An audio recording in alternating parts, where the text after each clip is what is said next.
Banyak orang membandingkan yang penting kesolehan sosial, gak mungkin. Kalau Anda hanya soleh secara sosial, bagus ke tetangga, makan, minum, ngasih makan, tapi tara sholat, gak sampai itu sama Allah. Ya, dulu kan sering umpamanya, kalau sholat itu 1, yang lainnya 0 gitu. Jadi kalau nolnya semakin bertambah, kalau ada 1 maka bisa jadi 1 juta, 1 miliar, 1 triliun. Tapi kalaupun nolnya banyak, dia banyak berbuat baik ke tetangga, baik ke sesama, tapi nggak sholat, maka 1-nya hilang. Kosong semuanya, tidak nol. Jadi yang bikin itu sholat. Walaupun makanya punten ya, walaupun ada orang yang masih sholat tapi masih buruk sama orang, ya itu mah tinggal diperbaiki aja. Bismillahirrahmanirrahim. Alhamdulillahi rabbil alamin. Wa bihi nasta'inu ala umurid dunya waddin. Wassalatu wassalamu ala ashrafil anbiya'i wal mursalin nabiyina Muhammadin wa ala alihi wa ashabihi ajmain wa man tabi'ahum bi ihsanin ila yaumiddin. Asyhadu an la ilaha illallah wahdahu la syarikalah wa asyhadu anna Muhammadan abduhu wa rasuluhu alladhi la nabiyya wa la rasula ba'dah, amma ba'du. Ya ayuhan nasu taqu rabbakumul ladzi khalaqakum min nafsin wahidah wa khalaqa minha zawjaha wa batha minhuma rijalan katsiran wa nisaa'a. Wattaqullaha alladzi tasaaluna bihi wal arham innallaha kana 'alaikum raqiba. Wa nuqaddimu lakum bi tahiyatil islami mubarakan. Assalamualaikum warahmatullahi wabarakatuh. Puji syukur hanya milik Allah. Mudah-mudahan bapak-bapak, ibu-ibu semuanya sehat walafiat, istiqomah terus dalam kebaikan dan ketaatan sampai kemudian kita wafat dalam keadaan husnul khotimah. Ketika kita beramal, tentu kita mengharapkan pahala yang berlimpah, pahala yang gede. Tetapi siapa sangka kalau seandainya pahala yang besar yang sudah kita kumpulkan itu kemudian tidak membuat kita masuk ke surga. Bahkan sebaliknya, justru menjerumuskan kita, nauzubillahi min dzalik, ke dalam api neraka. Jangan sampai itu menjadi penyesalan kita kelak di akhirat. Karenanya mari kita waspada dari sekarang. Apa saja amalan yang bisa menjadikan kita ahli surga, dan apa saja dosa yang kemudian bisa mengantarkan kita masuk ke dalam api neraka. Karena punten, betul surga itu syaratnya adalah menjadi seorang muslim, dan pintu surga itu kuncinya adalah apa, Pak? Kan surga itu ada pintu ya, dan pintunya itu ada kunci. Kuncinya apa? La ilaha illallah. Karena itu barang siapa yang kemudian orang mengucapkan, meyakini la ilaha illallah, pasti dia bakal masuk surga. Apalagi tertanam dalam keimanannya. Mohon maaf ya, sekalipun dia berzina, sekalipun dia merampok, sekalipun dia berbuat jahat, kalau dia benar-benar meyakini la ilaha illallah, maka pasti masuk ke dalam surganya Allah Subhanahu wa taala. Jadi kalau gitu berarti bebas aja berarti Pak. Kalau kita sudah la ilaha illallah udah bebas aja bermaksiat gitu. Ya. Nah ini ya. Ini tentu saja menjadi persoalan ya, bahwa ini hadis sahih itu. Dan siapa yang mengucapkan la ilaha illallah maka dia akan atau pasti masuk ke dalam surga. Karena kunci surga itu la ilaha illallah. Dan pintunya, pintu surga itu ada berapa Pak? 7, 8. Enggak, yang sampai aja ke Kota Baru berapa? Ya enggak usah ini. Ada yang 7, ada yang 8. Ya. Pintunya sudah diukur? Berapa pintunya? Nah ini ya, ternyata dahsyat. Ya, dahsyat luar biasa. Jadi pintu surga itu terbentang dari Hajar Aswad ke Basroh sama dengan Hajar Aswad ke Kufah. Dan itu Masya Allah ketika ditarik garisnya di mana? Di Google Map itu ternyata persis sama. Ya, jadi itu antara dua negara kan. Ya, jadi gede banget. Karena itu jangan khawatir tidak masuk ke surga. Ya, karena pintunya gede banget. Ya, pintunya gede banget. Itu satu pintu. Ada yang mengatakan 7 pintu, ada yang mengatakan 13 pintu. Imam At-Tabari mengatakan menjelaskan sampai 13 pintu. Ya, yang jelas yang disepakati 7 sampai 8 pintu memang. Ya, pintu apa saja? Ayo Pak dijawab biar tausiahnya terberes. Ya, bantu saya. Ya, apa saja? Ar-Royan betul. Surganya siapa itu? Yang saum. Ya, itu gerbangnya orang yang saum. Kalau merasa Anda adalah soimin, orang yang sering melakukan saum, masuklah pintu itu. Kemudian ada babus sholah, ya, pintu orang-orang yang melakukan sholat. Kemudian ada babus zakah, ada bab apa? Orang yang sering berzakat, berinfak, bersedekah. Ada lagi bab haji dan umroh, ya, yang hajinya tiap tahun, umrohnya tiap bulan, gitu, ya. Jadi benar-benar maksudnya bukan begitu ya, karena amal itu tentu saja tidak dihitung kuantitasnya, tetapi dihitung kualitasnya.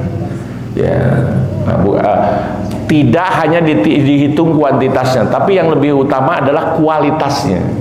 Ya, kualitas ibadahnya. Ya, misalkan nggak harus haji tiap tahun ataupun apa umroh tiap bulan. Ya, walaupun yang mendekati amalan itu berarti siapa ya? Yang umrohnya tiap bulan, haji tiap tahun. Pembimbing, ya, seperti saya maksudnya. Ya, amin gitu Pak. Nih, ulah we batur ka surga, ya. Amin ya robbal alamin. Jadi ada bab jihad nanti, ya kan? Ada bab umroh dan juga yang lainnya. Maksudnya kenapa dinama-namain? Biar kita waspada untuk senantiasa personal branding dari sekarang. Amal yang kita jadikan prioritas, amal yang kita jadikan andalan, itu apa? Nanti dengan itulah kita masuk ke dalam surga.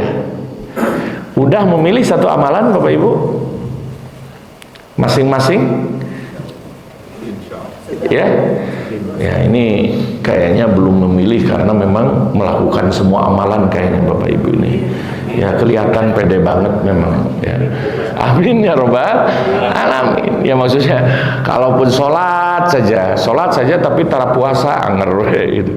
Ya, jadi maksudnya sholat yang diutamakan, dia misalkan jadi musholin ya sholat wajib, sholat sunat dia kerjakan, apapun rintangannya, apapun halangannya dia terus kerjakan itu.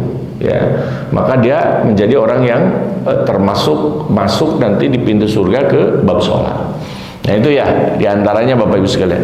Tapi tidak semua muslim itu otomatis masuk ke dalam surganya Allah, karena tidak hanya iman. Kuncinya itu bukan hanya la ilaha illallah, tapi kuncinya itu kata Rasul harus bergerigi. Jadi ada geriginya gitu. Ya, dan geriginya itu apa? Wa asyhadu anna Muhammadar Rasulullah. Dan aku bersaksi bahwa Nabi Muhammad SAW itu adalah utusan Allah.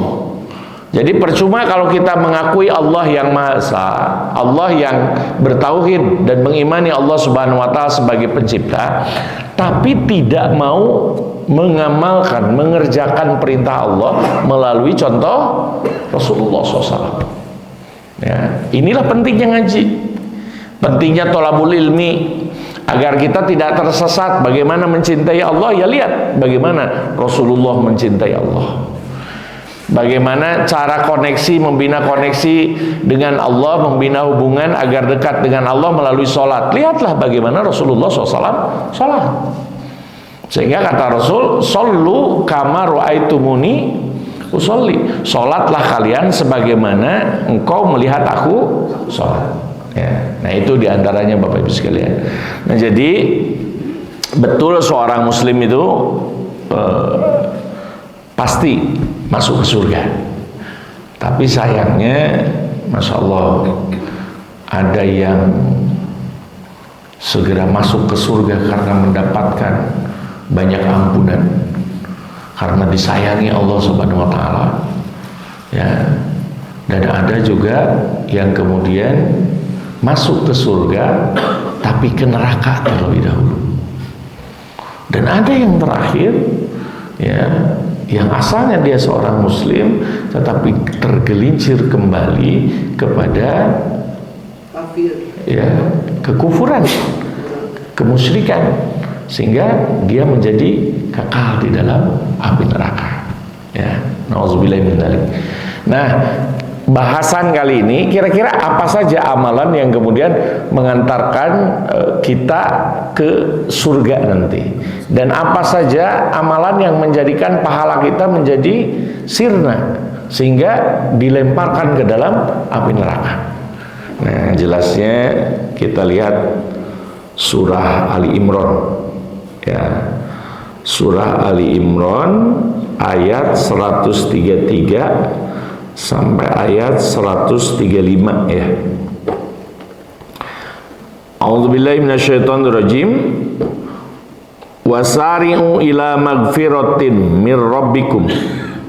Ya, wasari'u ila magfiratin mir rabbikum wa jannatin arduhas samawati wal ard uiddat lil muttaqin.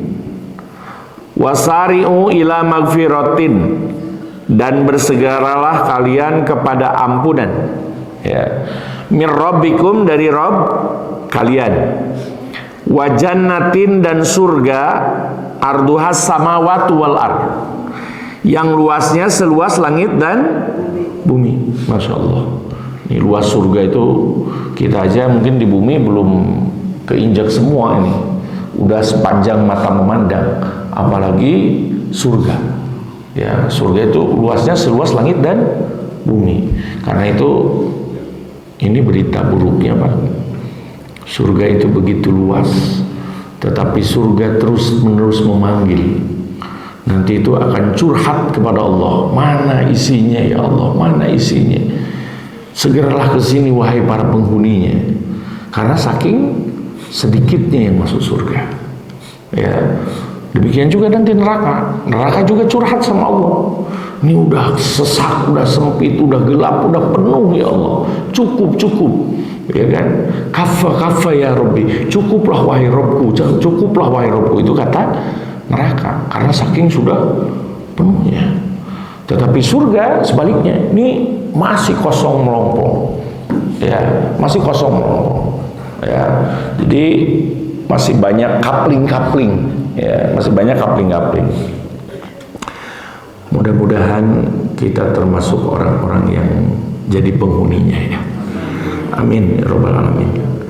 Uiddat lil muttaqin, disediakan bagi siapa saja? Bagi mereka yang bertakwa. Kemudian siapa yang bertakwa itu dijelaskan, alladzina yunfikuna fis sarra'i wadh-dharra, yaitu orang yang senantiasa berimpak di kala senang maupun di kala susah.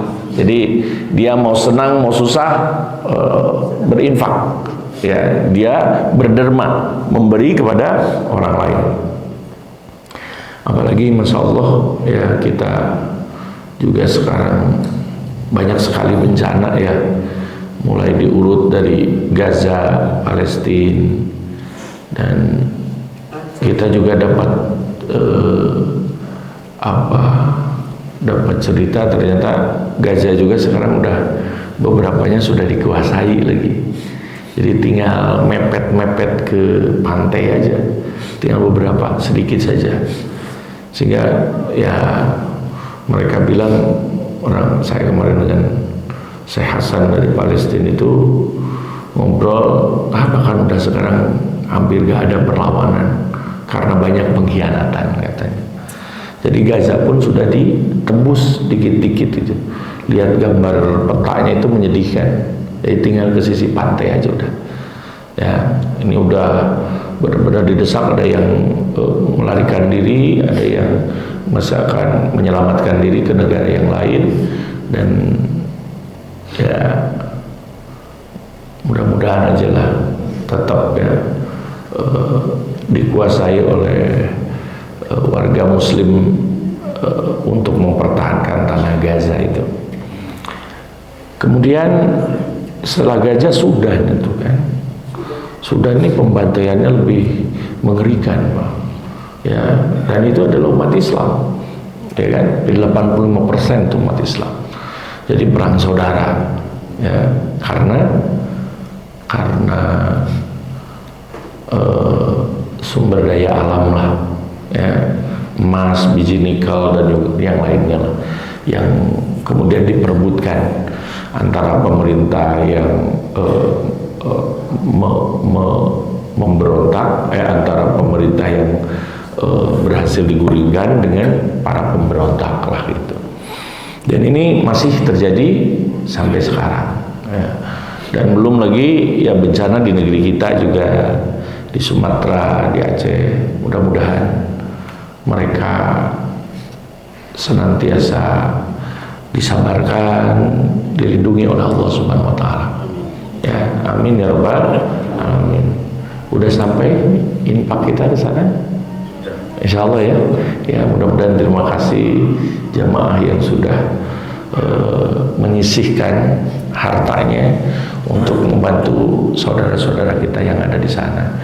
Karena kalau sudah alam sudah ngamuk, aduh susah, ya. Lagi lihat air itu gede banget gitu. Masya Allah, ya. Walaupun banyak gelondongan kayu gitu, ya, tapi dah siapa mereka bangun tuh, ya. Walaupun kabita gitu, banyak kayu-kayu bagus, ya, ternyata ya banyak ditebangin gitu.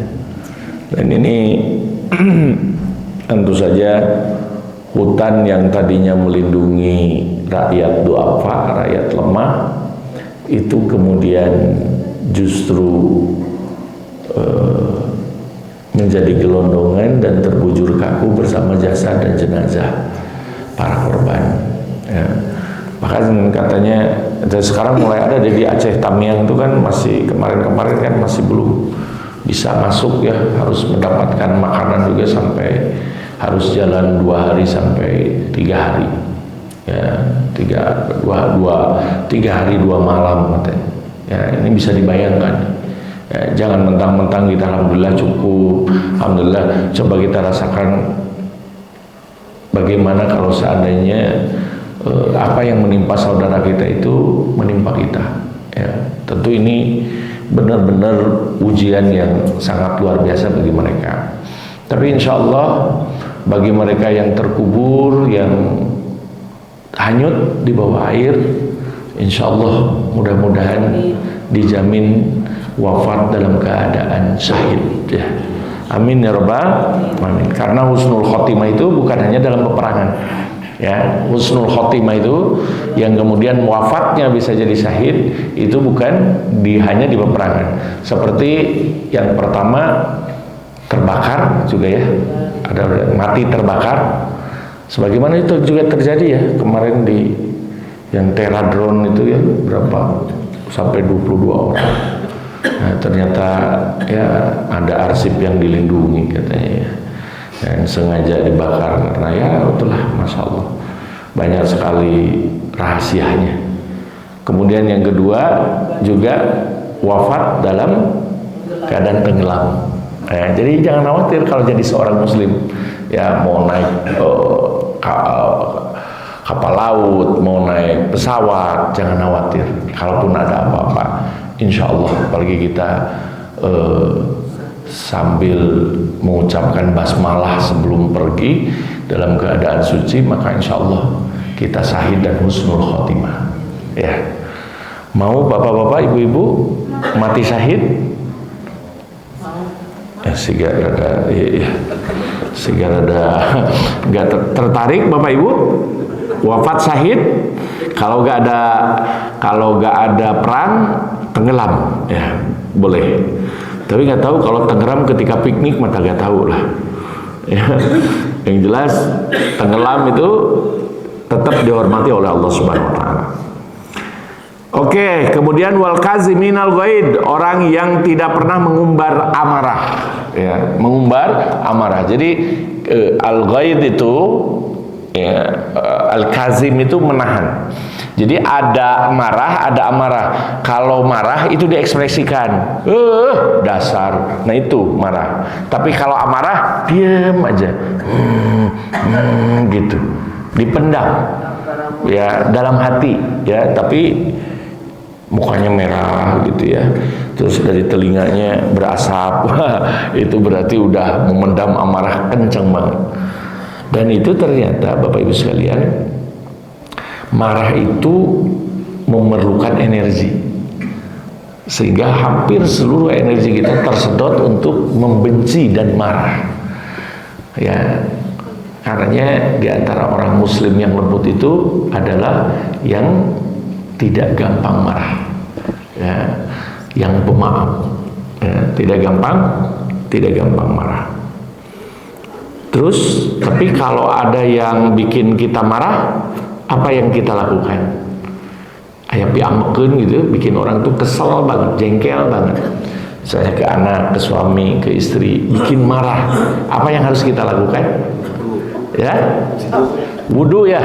Jadi ketika pas mau marah langsung buat wudu gitu ya, masih marah nih. Jadi apa yang dilakukan hanya satu aja, ketika pengen marah jangan marah. Hese gitu, justru bikin kesel gitu kan. Nah itulah, nah ini memang gede pahalanya. Karena itu nanti ada treatmentnya. Kata Syekh Haidar Al-Qarni, gimana sih treatmentnya kalau kita lagi marah? Jangan langsung bereaksi. Ya, jangan langsung bereaksi. Kalau seandainya kita marah sambil berdiri, maka coba duduk gitu ya. Duduk gitu. Geheul keneh wae gitu ya. Ngegoler. Betul itu. Berbaring ya. Jadi berbaring kokojotan wae gitu. Masih marah baru ya wudu. Ambil wudu, pasti WC aya deui ya, aya deui nu diamekan gitu, lewat lagi ke depan mata jadi marah lagi ya. Gimana? Mojai ya, karena kalau berasap dan ngebul berarti setanna loba udah. Ini memang seni ya, bukan berarti kita gak boleh marah. Cuman Rasulullah SAW itu bisa menempatkan marah dan amarah dengan baik. Kalau ada syariat yang dilanggar, beliau marah karena sayang, ya kan? Beliau marah, tapi marahnya juga harus terukur. Bahkan ketika kecil anak-anak kita, misalnya umur 7 tahun, itu kan diperintahkan sholat. Kalau umur 10 tahun, itu kalau gak nurut, itu maka pukullah. Tapi di daerah yang tidak menyakiti, gak boleh. Ya, gak boleh memukul tempat-tempat yang terhormat dan bahaya.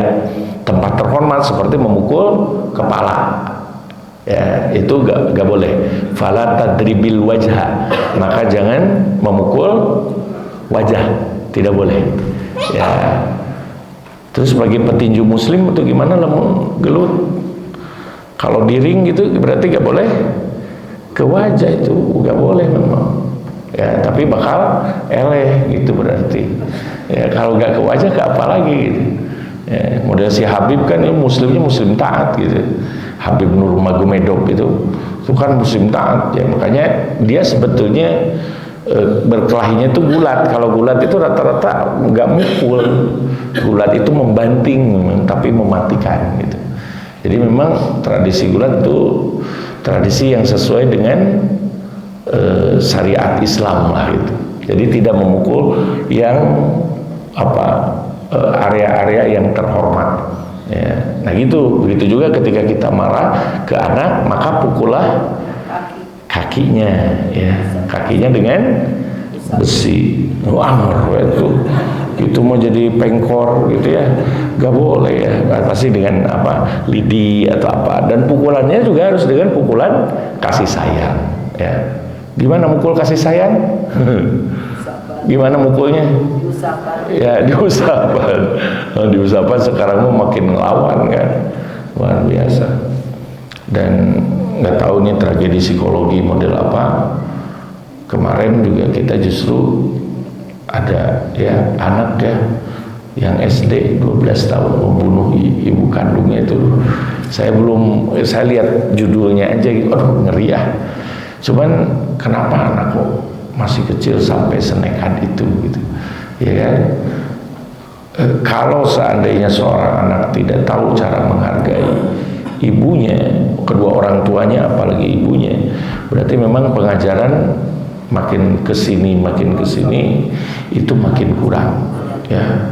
Ini benar-benar harus diajarkan ya. Ingat anak-anakku sekalian, ridhollah fi ridhol walidain. Ridho Allah itu berada pada ridho kedua orang tua. Jika kedua orang tuamu gak ridho, terutama ibumu, gak bisa masuk surga. Jangankan nanti di akhirat, di dunia aja hidupnya gak bakalan berkah. Demi Allah, gak bakalan berkah. Ya kan? Gak bakalan berkah. Sekalipun dia sukses, sekalipun dia sekolahnya tinggi, tetap gak bakalan barokah. Ya, dia akan kehilangan berkah yang paling utama. Kenapa? Karena Allah pun murka pada mereka yang anak yang durhaka. Demikian juga Allah murka juga sama orang tua yang durhaka. Orang tua yang durhaka itu yang gimana? Ya, orang yang sering menyumpahi, melaknat dan mendoakan buruk bagi anaknya. Itu orang tua durhaka tuh. Ya. Dasar nakal, pokoknya ibu doakan kamu jadi batu. Itu kasihan jadi batu, ya kan? Anak yang kedua dia doakan jadi semen, anu katilu udah jadi pasir, anaknya jadi bangunan udah, ya kan? Apa-apa, jangan mentang-mentang ibu bapak punya doa sakti kemudian diberikan begitu saja kepada anak kita, gak boleh. Apalagi yang punya rahim. Ibu-ibu itu luar biasa ya.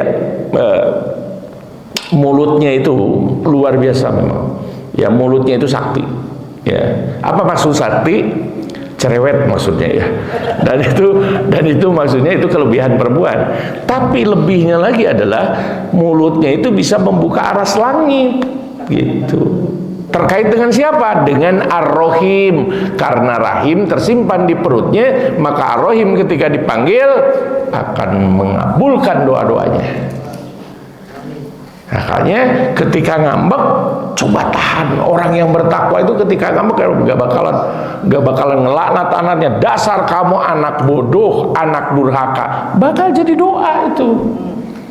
Ya, doakan ini anak ibu meni pinter, ibu doain sing jadi gubernur anu soleh gitu, sing jadi imam Masjidil Haram gitu ya, atau minimalnya Masjid Al-Jabar maneh teh gitu kan. Nah gitu misalkan itu ya, tapi bari diciwit ya sampai getihan itu ya, tetap aja ya itu marah. Jadi usahakan kata-kata dijaga ya, termasuk bapak juga ya. Karenanya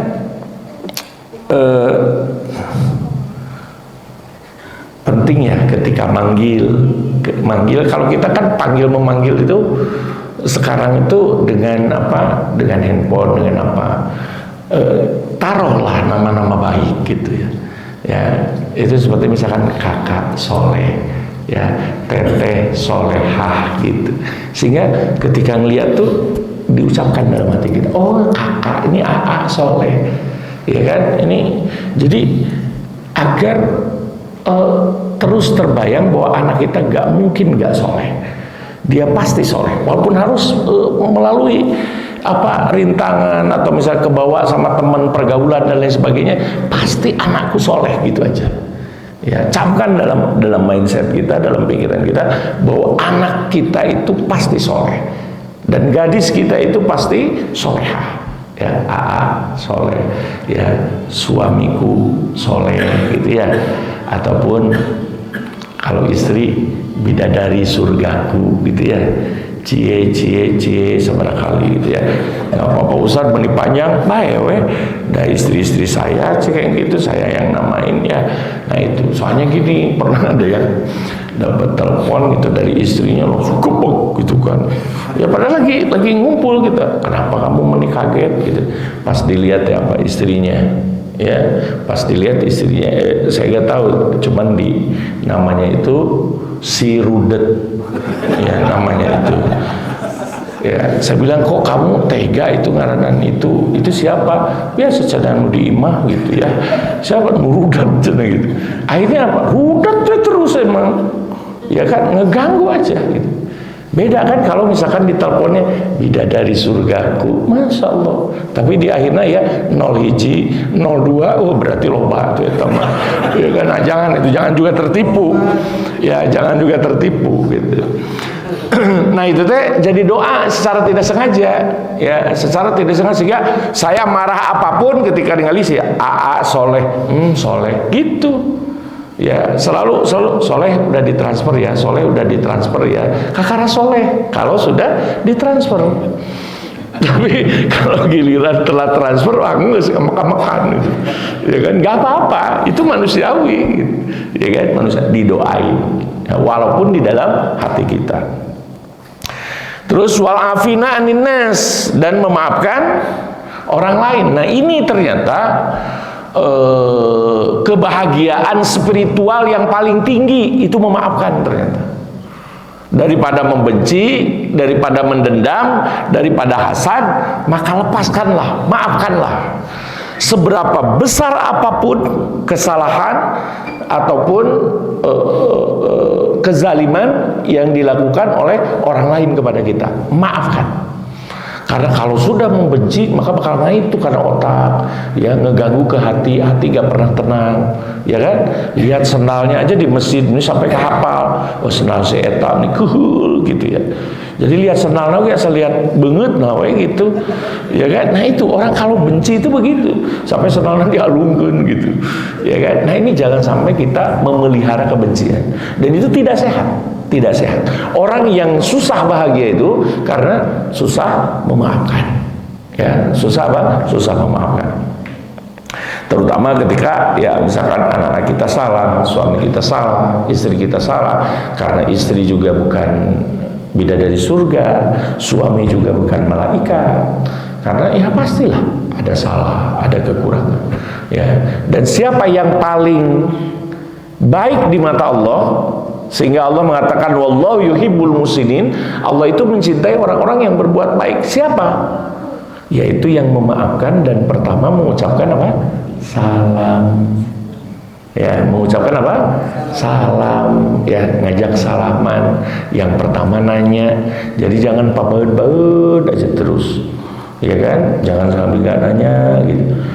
Ke rumah teh sempit jadi sepi gitu.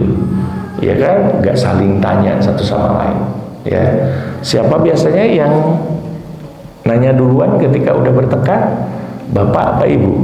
Bapaknya Pak. Ya bapaknya, emang kelihatan Pak ya. Bapaknya itu memang pemaaf tapi gampang marah gitu ya. Nah itu bapaknya kelihatan ya. Nah itu jadi yang terbaik adalah yang memaafkan. Atau udah sakit Ustaz. Saya gak akan ingat pokoknya dia pernah menzalimi keluarga saya, dia pernah begini, pernah begitu. Ya iya emang sakit. Karena apa Pak, Bu? Kalau ini tidak selesai, nanti di akhirat itu akan ditagih. Di akhirat akan ditagih. Kalau seumpama ada anak yang tidak dimaafkan oleh ibunya di dunia, maka di akhirat bakal ditagih. A'udzubillahi minasyaitonirrajim. Fa idza ja'atis shakhah, ketika hari kiamat itu datang, yauma yafirrul mar'u min akhi. Seseorang itu akan lari dari saudaranya. Maksudnya lari itu gak mau, kamu jangan bawa-bawa aku, sok we sorangan, udah aja sendiri-sendiri kita. Wa ummihi wa abi, bahkan ayah dan ibunya tempat berlindung ketika di dunia, mereka nanti akan mencuekkan. Udah, selamatkan aja dirimu, ya, jangan bawa-bawa saya. Wa sahibatihi wa bani, bahkan istri dan anak-anaknya pun tidak ada hubungan apa-apa lagi. Dan punten, ketika wa burrizatil jahimu liman yara, ketika neraka jahim itu diperlihatkan, kata Ibnu Abbas, dan diperlihatkan itu bukan hanya kepada orang kafir, tapi juga kepada orang mukmin. Sudah lihat dahsyatnya neraka, maka lupalah segala hubungan sesama kita. Tidak ada yang disebut suami, tidak disebut, oh dulu kamu suamiku, ini tolonglah aku, dulu kamu istriku, yuk kita bareng-bareng. Gak bisa, sendiri-sendiri. Bahkan punten, mungkin saling menjongklokan, saling menjerumuskan satu sama lain. Ada yang suaminya ke surga, istrinya ke neraka. Ya, kata istrinya, sebentar ya Allah, saya ke neraka itu karena suami saya tidak ngajarin ngaji dulu. Kalaupun harus masuk neraka, kuncungkeun sama suami saya ya Allah. Keur mageus keheul kasih eta ti Bandung keneh oge. Iya, ketika suaminya ke neraka, istrinya ke surga, sebentar ya Allah, saya ke neraka teh karena istri saya ya Allah. Saya ke neraka karena korupsi dan saya menghalalkan segala cara, ya kan? Cari harta haram demi membahagiakan istri saya karena istri saya banyak tuntutannya. Yang berhak ke neraka itu bukan saya ya Allah, tapi istri saya. Kunjungkeun ya Allah. Ya, keheul pisan ngali beungeut lagi ya Allah. Iya, akan terjadi seperti itu. Ya, karena itu Masya Allah ya, dulu saya lagi kecil itu ada kalimat yang saya nggak paham dari ibu saya. Katanya, Jang, nanti kalau mama mati, kamu jangan ngegugat mama di akhirat. Apa? Nggak mungkin nama. Ternyata ketika baca lagi ayat-ayat tafsirnya, mengertilah kita. Karena tidak ada hubungan di antara kita, tidak ada dekeng, backing, nggak ada apapun itu. Ya kan? Yang jadi backing kita, yang jadi dekeng kita, itu amal soleh. Amal kita nggak ada. Karenanya nyambung nih Bapak Ibu kepada ayat berikutnya. Yang terakhir, walladzina idza fa'alu fahishatan aw zalamu anfusahum dzakarullah fastaghfaru lidunubihim wa may yaghfiru dzunuba illallah wa lam yusirru ala ma fa'alu wa hum ya'lamun.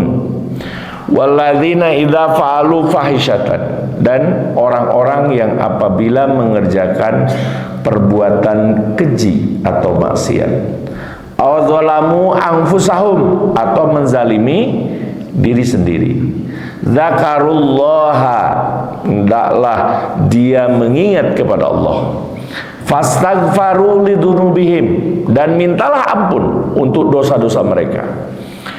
Wa may yaghfiru dzunuba, dan jika Allah mengampuni dosa-dosanya, wa may yaghfiru dzunuba, dan siapa yang mampu mengampuni dosa-dosanya, illallah, kecuali siapa? Allah Subhanahu wa taala. Walam yusirru, selama mereka tidak meneruskan alama fa'alu, kemaksiatannya itu, wahum ya'lamun, sedang mereka sudah menyadarinya. Dan inilah dua dosa yang bisa menjerumuskan seseorang kelak bangkrut di akhirat dan kemudian masuk neraka sekalipun banyak amal solehnya. Ya, yang pertama adalah fahisyah, yang kedua adalah zolim kepada diri sendiri. Ya, fahisyah itu jadi gini, jadi yang pertama menzolimi diri sendiri, yang kedua adalah fahisyah. Kalau menzolimi diri sendiri itu adalah dia berbuat dosa secara sendirian.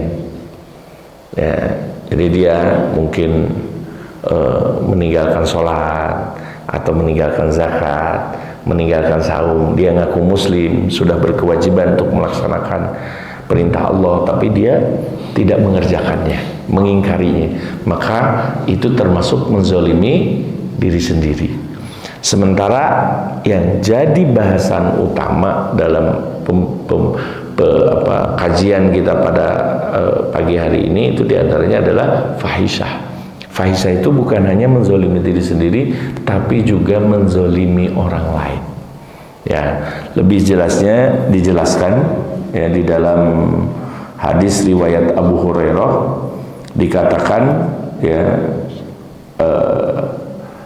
qala Abu Hurairah berkata,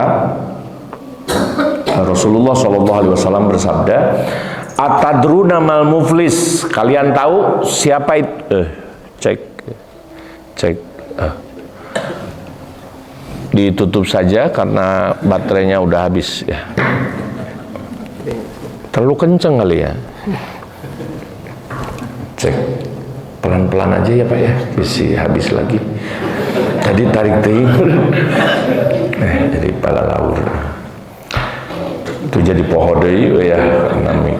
Jadi atadruna mal muflis, tahu gak kalian apa yang disebut bangkrut itu? Iya kan? Apa yang disebut bangkrut?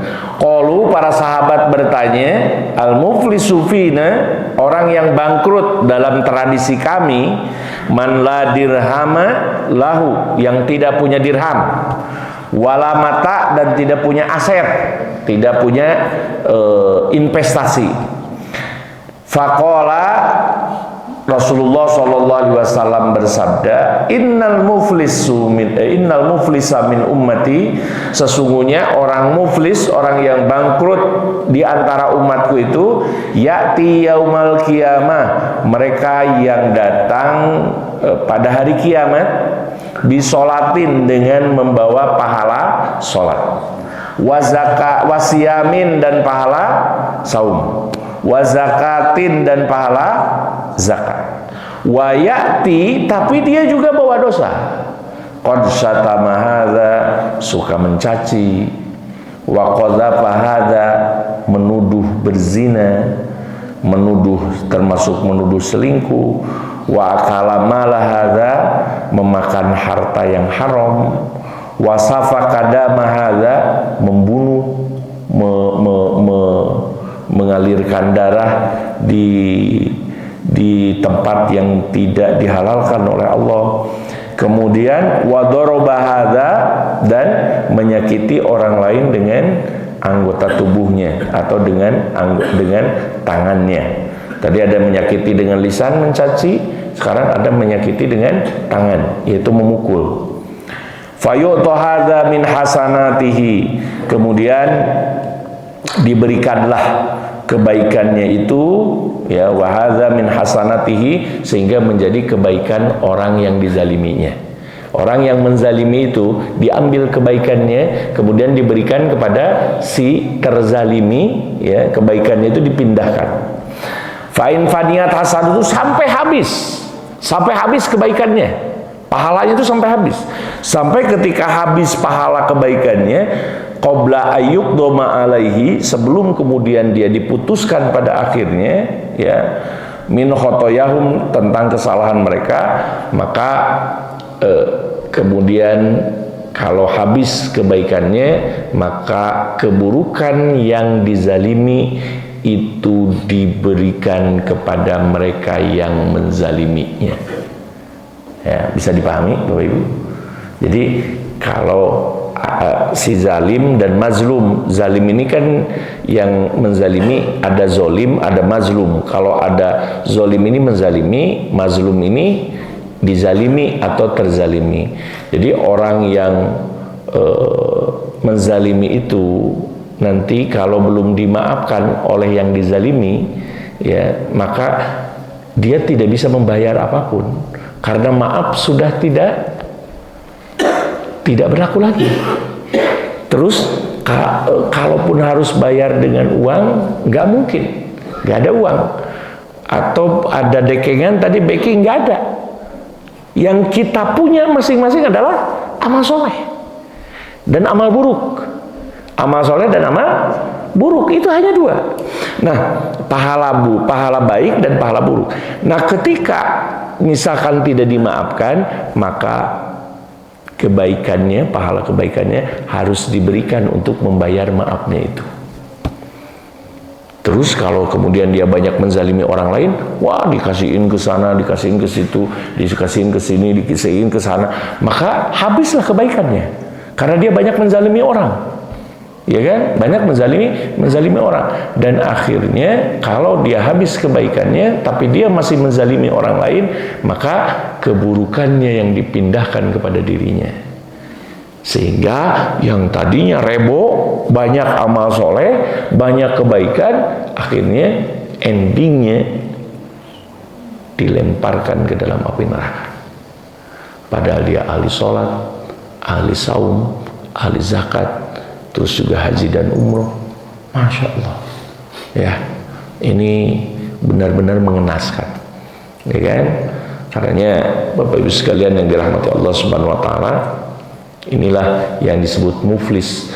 Muflis itu bahasa Arab ya, itu plesetan dari mafi fulus, ya, jadi gak punya duit, ya, mafi fulus, jadi disebut muflis. Jadi kalau orang yang bangkrut itu biasanya sebelumnya banyak duit atau tidak punya duit?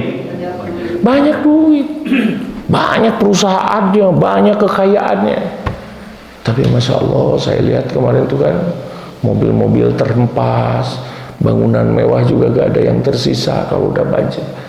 Jadi kebayang banget itu, ya. Dan Bapak Ibu, tapi ini rahasia, saya gak akan ungkap di sini.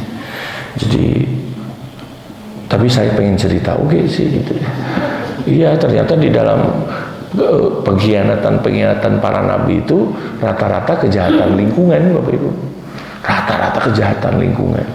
Ya kan, seperti negeri Sabah dulu punya danau waduk di atas kota, dan itu indahnya luar biasa. Terempas sama apa? Sama waduknya, bendungannya udah dikerem, dihempas.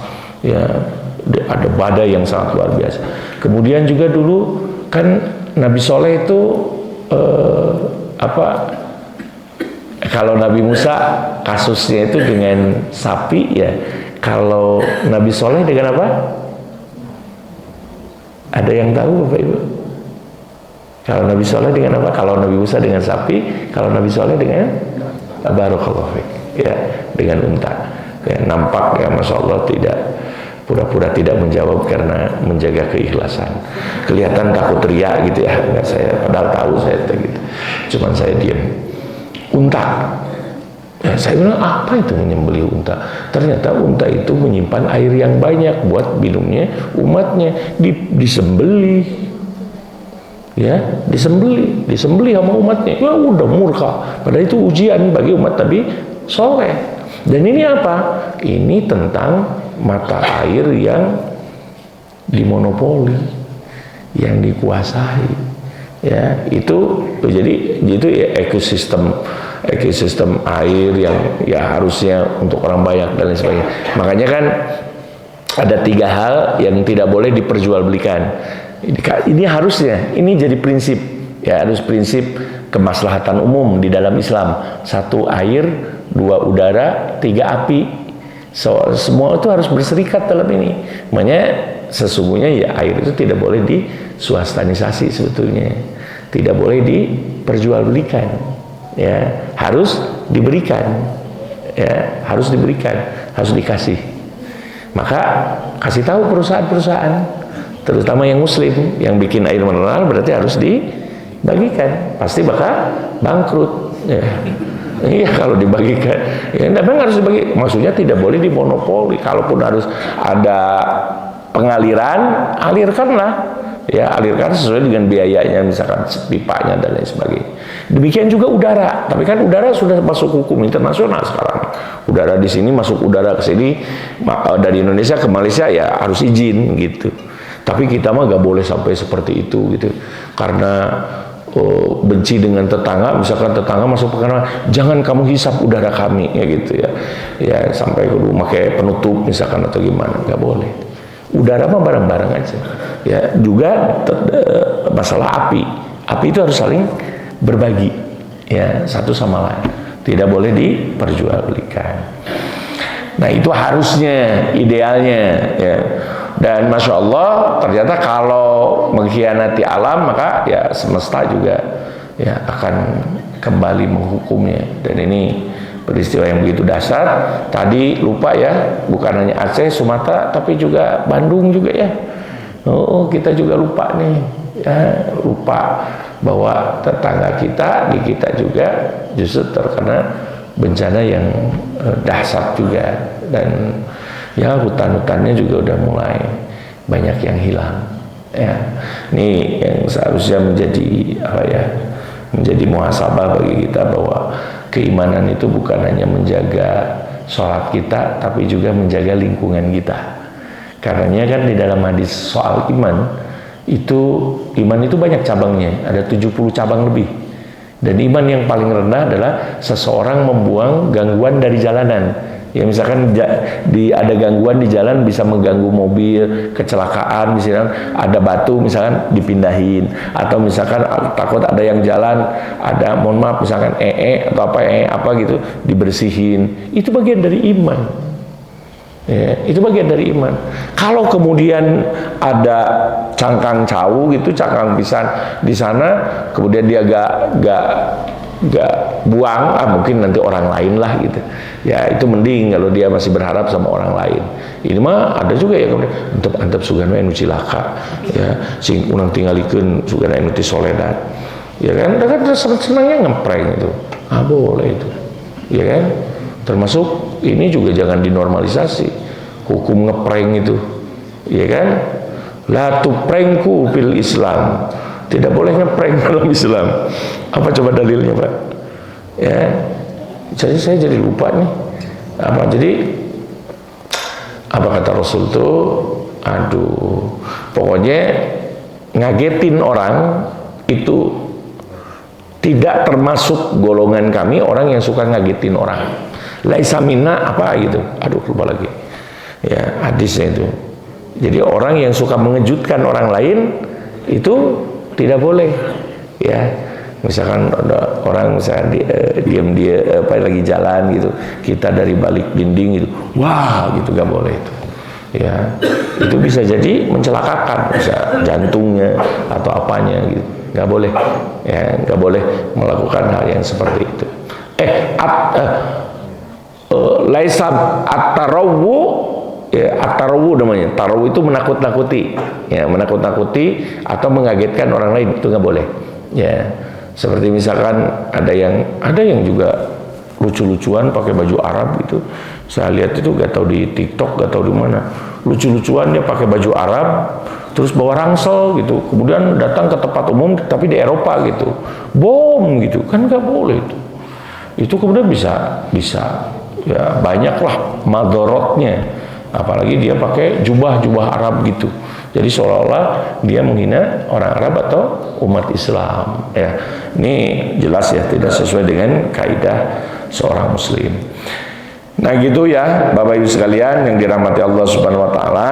Jadi orang yang bangkrut di akhirat itu adalah orang yang dia datang dengan pahala sholatnya, pahala saumnya, pahala zakatnya, tapi dia juga suka mencaci, ya, seolah-olah kita ini mudah mencaci, sehingga di dunia maya, ya, nggak tahu kalau di dunia ira, ya, di dunia maya itu lebih banyak haternya gitu. Ya seolah-olah sekarang itu mencaci itu menjadi sangat mudah dilakukan, Ya, padahal sesungguhnya itu akan ditanya. Punten ya, jangankan pakai akun asli, pakai anonim aja, akun yang palsu, fake account, itu tetap orang yang dihinanya nggak seneng. Dan itu pasti ada yang melakukannya. Kalau ada yang melakukannya selama bukan robot, maka dia akan dipertanggungjawabkan sampai ke akhirat. Ya, kali itu hati-hati mau ngomen apa di Facebook, di IG, di apa, komenlah komen kebaikan. Ya kan? Jangan sampai komen yang kemudian mengundang kebencian, mengundang ketidakridhoan. Kemudian waqadzafahada, menuduh berzina, berselingkuh. Nah ini apalagi ya, punten ya ibu-ibu, jangan sampai kita normalisasi untuk mengomentari kejadian-kejadian seperti orang-orang populer, artis dan lain sebagainya. Ya walaupun mereka mungkin ya sebagian besar ya, sebagian kalangan mungkin tidak terlalu menghiraukan dosa dan lain sebagainya, tapi kita tidak boleh, ya tidak boleh kemudian mencaci apa dan lain sebagainya. Ya saya juga punten ya, kepada koruptor saya benci korupsinya, tapi jarang saya menghinanya. Saya jarang menghinanya. Ya bisa jadi tobat menjadi jalan akhirnya. Tapi kalaupun tobat Pak, kalaupun tobat, kemudian dia telah zalim kepada berapa orang dia, apalagi ke seorang aja masalah, apalagi ke 10 orang, 100 orang, 1 juta orang, 270 juta orang. Dia harus minta halal uangnya udah. Coba itu luar biasa. Itulah saya, kenapa saya gak jadi pejabat, karena gak ada yang milih Pak. Itu masalahnya. Iya kan? Nggak mau itu macem-macem. Makanya saya bilang calling down lah. Saya juga banyak kecewa kalau udah tahu gini-gini. Gitu kan. Ngomongin gampang. Saya juga nyaci orang koruptor, dasar koruptor. Ya, terlaknat kau. Kan uang rakyat dibawa-bawa. Keras itu, kenceng. Kenapa saya kenceng? Karena belum ada yang nawarin, Pak. Kalau ada kesempatan, terus ada yang nawarin, saya kira saya gak akan bilang sama bapak ibu, pasti langsung dipesakan ini. Iya, emang saya gak beki uang itu, beki Pak. Apalagi misalkan lihat sekoper gini, mungkin iman nomor berapa udah. Iya gak tahu, makanya saya langsung aja, saya berlindung dan keluarga saya dari godaan-godaan seperti itu. Gitu aja. Ya, jangan sampai kemudian kita mencela. Bisa jadi mereka tobat, alhamdulillah.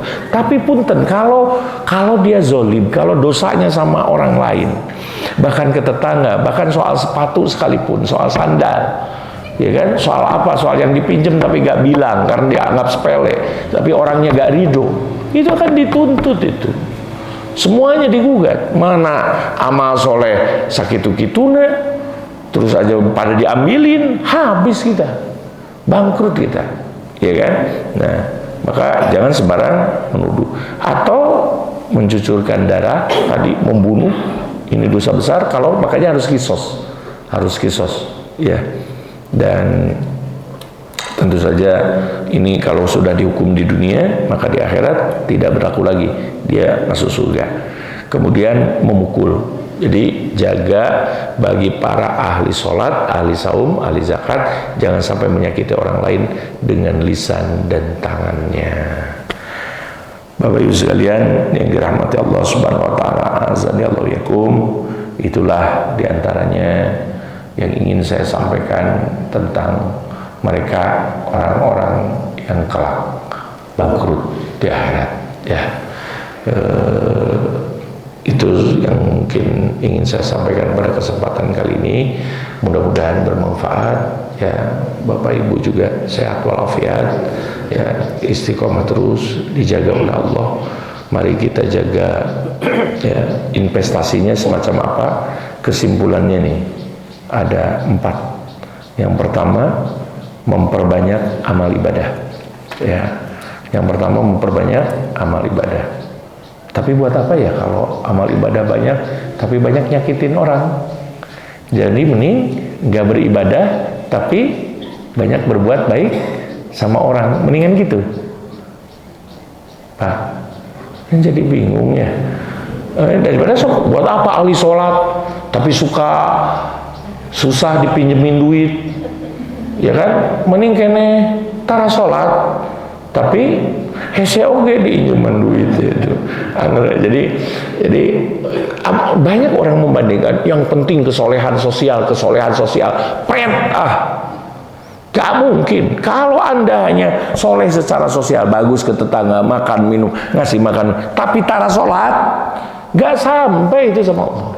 Ya, dulu kan sering umpamanya kalau sholat itu 1, yang lainnya 0 gitu. Jadi kalau nolnya semakin bertambah, kalau ada 1 maka bisa jadi 1 juta, 1 miliar, 1 triliun. Tapi kalaupun nolnya banyak, dia banyak berbuat baik ke tetangga, baik ke sesama, tapi nggak sholat, maka 1-nya hilang. Kosong semuanya, tidak nol. Jadi yang bikin itu sholat. Walaupun makanya punten ya, walaupun ada orang yang masih sholat tapi masih buruk sama orang, ya itu mah tinggal diperbaiki aja. Tidak ada mendingan, tidak ada. Mendingan daripada ibu-ibu katanya, wah sok-sok aja ikutan majelis taklim, sok banyak ngaji, tapi masih ngomongin orang. Ya kan? Mendingan saya tara ngaji. Asal ngomongin oge gitu ya. Tetap aja itu kan bukan kayak gitu tuh, nyinyir-nyinyir yang seharusnya menjadi kritik bagi kita untuk memperbaiki diri. Ya. Karenanya ya udahlah, jangan banyak jadi motivasi aja. Jadi ada kaum nyinyiriun wal nyinyiriat, ya, yang sering nyinyir. 1, memperbanyak amal ibadah. 2, mentashih ibadah, kualitas ibadahnya ditingkatkan. Sholat yang khusyuk bagaimana, saum yang dapat mengabulkan doa-doa kita bagaimana, ya kapan doa-doa kita akan terkabul, itu ditashih. Apakah keikhlasan itu harus seperti apa? Kemudian yang ketiga, berbagi makanan dan minuman, karena itu sedekah ahli surga. Ya, jadi sedekah ahli surga itu bukan berbagi emas dan berlian, bukan.